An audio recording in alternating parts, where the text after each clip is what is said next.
என் கம்பெனியை நம்பி இருக்கிறவங்களை எல்லாம் நான் நடு ரோட்ல விட முடியாது. நீ மோசம் பண்ற மாதிரி என்ன நம்பினவங்களை என்னால மோசம் பண்ண முடியாது என்று சொல்லிவிட்டு சந்தனா நகர, நான் போறேன் சந்தனா, நான் அந்த வேலையை செய்யறேன். அவன் அப்படி சொன்னதும் சந்தனா ஓடி வந்து ஹரிஷை கட்டி அணைத்துக் கொண்டாள். நீண்ட நாட்களுக்கு பிறகு சந்தனா தன்னை கட்டிப்பிடித்தது ஹரிஷுக்கு பெரும் மகிழ்ச்சியை தந்தது. இப்பவே பிரதீப் கிட்ட சொல்றேன். சந்தனா உடனே பிரதீப்புக்கு போன் செய்தாள்.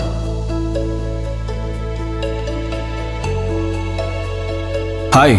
Hello Pradeep, sorry to trouble you. என் ஹஸ்பண்ட் ஹரிஷோட வேலை விஷயமா கால் பண்ணேன். சரி, நாளைக்கு ஆபீஸ் வர சொல்லுங்க. Thank you so much.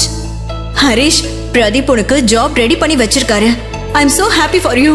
அதை சொல்லிவிட்டு சந்தனா சந்தோஷத்தின் உச்சியில் இருந்தாள். பிரதீப் மீது அவளுக்கு மரியாதை கூடி போனது. போனை கட் செய்த பிரதீப்பை பார்த்து மேனேஜர் கேள்வி கேட்டார். எங்க அவனுக்கு இங்க வேலை கொடுக்க போறீங்களா?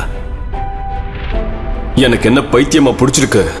கண்டவனை கூப்பிட்டு வேலை கொடுக்கறதுக்கு இது என்ன சத்திரமா?